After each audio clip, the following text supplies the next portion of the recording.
능력 또 힘이라고 하는 단어와는 좀 다른 의미를 가지고 있죠.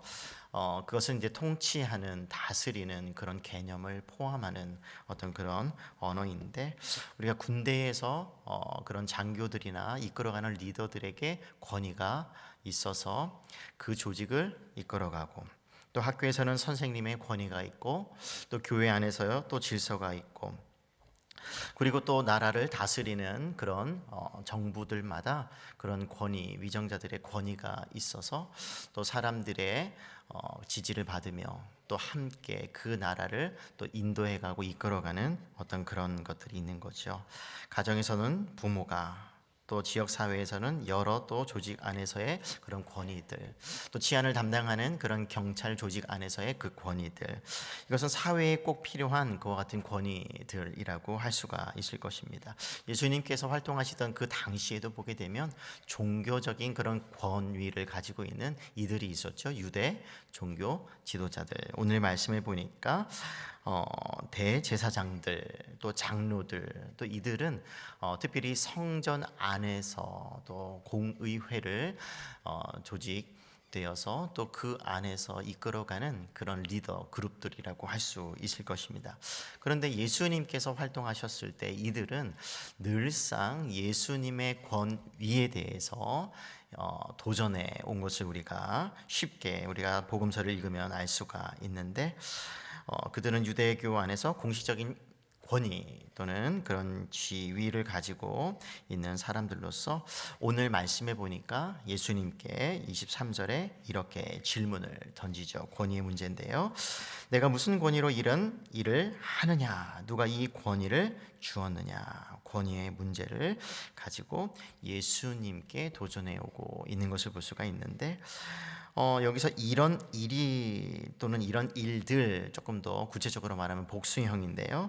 앞에 성전을 정화시키는, 깨끗게 하시는 그 사건을 또 가리키고요.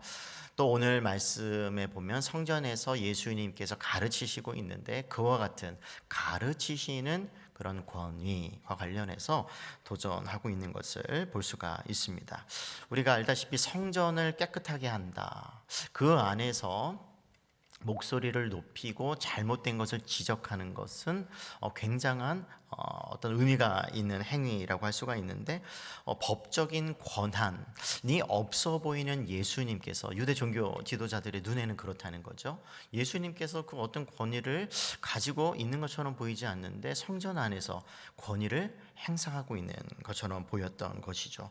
공식적인 훈련도 또 누군가에게 또 위임을 받은 어떤 그런 것이 없는 것처럼 보이고, 또 훈련도 제대로, 또 랍비가 되는 과정들, 또 어떤 문화에서 그때 당대의 그 유명한 어떤 문화 아래서 또 공식적인 훈련도 받지 않은 것 같은데 예수님께서 특별한 권위를 가진 것처럼 그 안에서 행사하고 있었던 것이죠. 그들의 눈에 보기에는 그랬다는 것이에요. 그래서 그것이 가시처럼 여겼던 지도자들이 예수님께 질문을 던지면서, 당대에 이제 랍비들이 토론 문화가 있었는데 질문을 던지면서 예수님께 덫을 놓으려고 했던 것을 볼 수가 있습니다. 그 의도를 누구보다 잘 아시는 예수님께서 그것을 파악하시고 질문에는 답이 아니라 질문으로 그 답을 대신하고 있는 것을 볼 수가 있는데, 우리 25절의 말씀 다시 한번 볼까요? 앞부분인데, 요한의 세례가 어디로부터 왔느냐? 하늘로부터냐? 사람으로부터냐? 예수님께서는 참 하늘의 지혜, 그렇죠? 하나님의 지혜, 그 전능자의 지혜를 가지고 이 사람들에게, 이 도전해오는 이 사람들에게 질문으로서 대신하고 있는데, 참 어느 것을 답변하더라도 참 어려운, 질문하면 또 덫에 걸리는 질문을 이들에게 하고 있는 것을 볼 수가 있습니다. 그래서 25절과 26절에 그 이어지는 말씀들을 보게 되면, 만일 하늘로부터 왔다고 하면 왜 믿지 않느냐라고 질문을 하게 되면 할 말이 없다는 것이죠. 또 만약에 사람으로부터 왔습니다라고 하게 되면 그때 당시 요한이 선지자로서 백성들에게 굉장한 인기가 있었고 또 지지를 받고 있었기 때문에 반발이 두려웠던 것이죠. 결국 이 지도자들은 어떤 답변을 하기에 이르냐면 그 대답을 회피, 피하는 것이죠. 우리가 알지 못합니다. 솔직하지 않은 거죠. 솔직하지 않게 그 답변을 그냥 피하는 방식 할 수가 없습니다. 왜냐하면 이렇게 말하면 또 걸려지게 되고 또 저렇게 말하면 또 넘어질 수밖에 없는 그런 질문이기 때문에 그러는 것이죠. 그래서 예수님께서 그들이 한 질문에 이렇게 동일하게 나도 너희에게 대답하지 않겠다 이렇게 말씀하시는 것입니다. 그래서 예수님께서는 불신과 거절로 가득 찬 그 유대 종교 지도자들에게 28절에서 32절의 말씀을 보게 되면 한 비유의 이야기를 들려줍니다.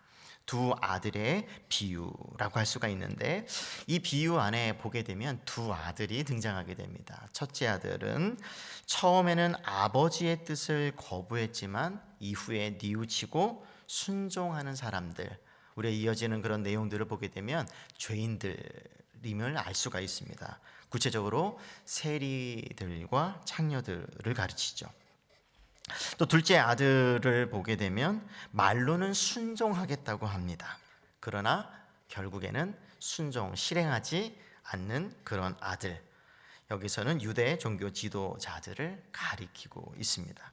그래서 유대 종교 지도자들은 죄인들이 천국 가는 거리가 먼 그런 사람들이다 이렇게 생각하고 있었는데 예수님께서는 이 비유를 통해서 무엇을 가르치죠? 그것이 아니다. 오히려 너희들보다 먼저 하나님의 나라 천국에 들어가는 이들이 바로 너희들이 생각하는 그 죄인들 이렇게 말씀을 하고 계시는 것이죠. 조금 더 설명을 하면 죄인들은 삶의 많은 부분에서 하나님께 등을 돌리는 그런 삶을 살아왔죠.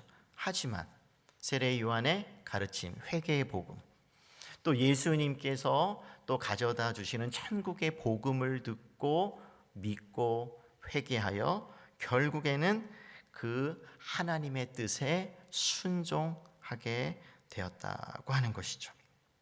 반면에 유대 종교 지도자들은 그동안 자신들은 종교적인 열심을 가지고 하나님의 말씀을 읽고 연구하고 오실 메시아를 기다리면서 정말 나라를 잃어버리는 가운데 그래 나름대로 열심히 하고 있었지만 또 하나님의 뜻에는 순종하기로 그렇게 동의하고 살아왔지만 하나님의 아들님이신 예수님, 그 앞서 그 예수님을 준비하는 사역을 담당했던 세례자 요한의 그 회개의 복음의 뜻에 말씀에 순종하지 않고 거절했던 그런 모습을 보였던 것이죠. 여기서 핵심적인 질문이 있다면 그러면 누가 천국의 백성인가? 라고 할 수 있을 것이에요. 그래서 이에 대해서 31절의 말씀을 보게 되면 그 답이 나오는데 누구일까요? 아버지의 뜻대로 행하는 자가 천국의 백성이 된다는 가르침. 사회적인 지위, 또 종교적인 열심, 또 종교적인 어떤 지위 이런 것이 아니라 참된 회개를 한 하나님의 뜻에 순종하는 이들이야말로 천국의 백성이라고 하는 것을 우리에게 분명히 알려주고 있는 거죠.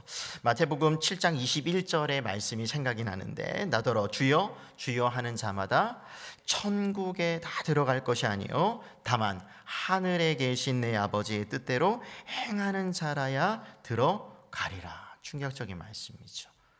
입술로만 고백한다고 해서 들어가는 나라가 아니라 하나님의 뜻대로 행하는 사람들이 들어가는 나라. 또 마태복음 12장 50절에서도 누구든지 하늘에 계신 내 아버지의 뜻대로 하는 자가 누구라고요? 예수님의 가족이다 라고 예수님께서 알려주신 것이죠. 그래서 이 비유는 우리에게 중요한 질문을 던지는데요. 그렇다면 오늘날 우리는 하나님의 뜻대로 행하고 있는가? 나는 나름대로 열심히 헌신하며 산다라고 그렇게 생각하고 있지만 그 안에 우리가 정말 더 우리가 하나님의 뜻에 순종해야 되는 부분은 없는가, 이런 것들을 생각하게 하는 것이죠. 생각으로는 그렇게 한다고 하지만 실제 삶에서 그렇게 하지 못하는 부분은 없는가, 놓칠 수 있는 부분은 없는가, 그것을 한 번쯤 우리가 생각해 볼 필요가 있는 것이죠. 그래서 예수님께서는 우리의 말이 아니라, 말만이 아니라 실제적인 행동도 중요하다는 사실을 우리에게 가르쳐 주시는 것이죠. 또 이 비유를 통해서 우리가 좀 놀라운 것을 발견하게 되는데, 하나님의 은혜가 참 종교적으로 볼 때, 또 사회적으로 볼 때, 야, 저런 죄를 지은 사람이 하나님의 나라에, 천국에 들어갈 수 있어? 천국의 백성이 될 수 있어? 라고 생각되는 그런 사람들조차도 하나님의 백성이 될 수 있다는 사실이죠. 언젠가 제가 섬기는 교회에서 한 젊은 남자분이 찾아왔습니다. 그래서 우연히 저와 마주쳤고, 그분이 자신의 삶을 이야기하시면서 참 어려운 그런 고백을 저에게 해온 적이 있었는데요. 본인은 경제사범으로 젊은 나이에 감옥에 갔다 왔다는 것이에요. 근데 감옥에 있었을 때 누군가 이제 당신이 나가면 꼭 교회에 가보라고 그렇게 하더라는 것이에요. 전도를 받은 것이죠. 그래서 찾아왔다는 것이에요. 그러면서 어렵게 이렇게 저한테 질문을 해오더라고요. 저 같은 사람도 교회에 올 수 있나요? 정말 솔직하고 또 어려운 그런 고백이지만 그분은 그렇게 입술을 뗐던 것입니다. 그럼 여러분은 이 질문을 받게 되면 뭐라고 답변하시겠습니까?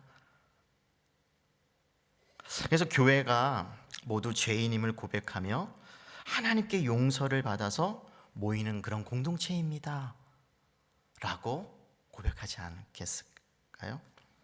그래서 이제 이 비유의 결론을 보게 되면 32절에 나오는데, 같이 한번 읽어볼까요? 시작. 요한이 의의 도로 너희에게 왔거늘 너희는 그를 믿지 아니하였으되 세리와 창녀는 믿었으며 너희는 이것을 보고도 끝내 뉘우쳐 믿지 아니하였도다. 의로운 길을 말씀을 전하자 죄인들이 듣고 믿었지만 유대인들은 끝내 뭐하지 않았다는 거예요? 회개하지도 듣지도 믿지도 않았다는 것이죠. 그러니까 요한을 거절했다는 것은 예수님을 거절했다는 것을 보여주는 것이죠. 그래서 이 비유는 예수님께서 천국이 어떤 이들의 나라인지를 가르쳐 주고 있는데, 천국은 죄인들이 믿음으로 회개하여 들어가는 나라라고 하는 것이죠. 죄인들이 변화를 받아서 죄에서 돌이켜 의로운 삶을 살아가는 그런 나라라고 하는 것을 우리에게 보여주고 있는 것입니다. 그래서 하나님께서는 우리가 과거에는 어떤 죄악으로 또 그것에 빠져서 살아왔지만 이제는 복음 안에서, 말씀 안에서 그 나라 백성답게 변화되어서 회개하여서 이전과는 달리 의로운 삶을 살기를 원하시는 것이죠. 결국 말씀을 정리하게 되면 예수님께서 오늘 이 말씀과 또 이 비유를 통해서 우리는 예수님의 그 권위 또는 권세에 대해서 우리가 더 생각해 보게 만드는데, 예수님께서 가지고 있는 그런 권세는 절대적인 능력이죠. 성경 여러 곳에서 예수님은 이런 분입니다 라고 우리에게 가르쳐 주시는데, 우리가 생각나는 것이 무엇이겠습니까? 마태복음 28장에 보게 되면 하늘과 땅의 모든 권세를 지니신 분이다. 또 마가복음 2장 10절에도 보게 되면 죄를 용서하는 권세를 지니신 분이다. 또 누가복음 8장 24절을 통해서 우리는 폭풍을 지배하는, 자연 만물을 다스리는, 통제하는 그런 권세를 지니신 분이다. 또 요한복음 5장 22절, 23절, 27절의 말씀을 통해서 심판하시는 권세를 지니신 분이다. 또 마가복음 1장 27절을 통해서 악한 영을 쫓아내는 그런 권세를 지니신 분이라고 하는 것을 우리는 성경을 통해서 알게 되는 것이죠. 하나님이시면서 동시에 인간으로서 이 땅에 오신 그 구원자 메시아 예수님의 그 권세, 하나님께서 부여하신 것이죠. 또한 하나님은 그 고유한 하나님의 아드님으로서의 그 자체적인 그런 권세를 또한 지니신 분이라고 하는 사실입니다. 그런데 만약에 우리가 이와 같은 성경에 나오는 예수님의 권세, 그 권위를 인정하고 믿고 받아들인다면 우리가 어떻게 살아야 할까요? 한 번쯤 생각해 볼 필요가 있죠. 무엇보다 우리는 예수님을 높이는 삶을 살아야 하는 것이죠. 또 그 권위를 인정하고 그분의 말씀에 따르는 순종하는 삶을 살 수밖에 없다는 것입니다. 그래서 우리는 주님의 일을 할 때도, 신앙생활을 하면서도 자꾸 우리 자신을 드러내려고 하는 그런 유혹을 받습니다. 그럴 때 우리의 신앙의 목적이 우리 자신을 높이고 우리의 명예 때문에 하는 것이 아니기에 하나님의 영광과 또 예수님을 높이는 그와 같은 데 있기 때문에 우리는 언제나, 때로는 우리가 어떤 일을 하고도 인정을 받고 또 높임을 받는 그럴 때에도 주님께서 하셨습니다, 하나님께서 하셨습니다 라고 하나님께 그 공을, 또 예수님께 그 공을 돌릴 수 있어야 하는 것이죠. 왜냐하면 사도 바울이 고백했던 것처럼 우리 예수님이 나와 함께 살아가고 계시기 때문에 이제는 더 이상 나는 예수님의 그 십자가와 함께 죽었고 새롭게 태어난 존재이기 때문에 내 안에 이제는 나를 위해서 살아가는 것이 아니라 우리 주님을 위해서 살아가는 그런 존재가 되었기 때문에 그렇다고 하는 것이죠. 당대 유대 종교 지도자들은 이 일에 실패했습니다. 예수님이 누구인지 제대로 몰라서, 믿을 수가 없어서 거절하고 배척하고 결국 죽이기까지 했던 것이죠. 그렇다면 예수님을 아는 우리는, 오늘 우리는 어떻게 예수님의 권위를 인정하고 높일 수 있는지 한번 생각해 보고 오늘 하루 적용해 보시는 그런 은혜가 있기를 주님의 이름으로 축복합니다. 아멘. 우리 아까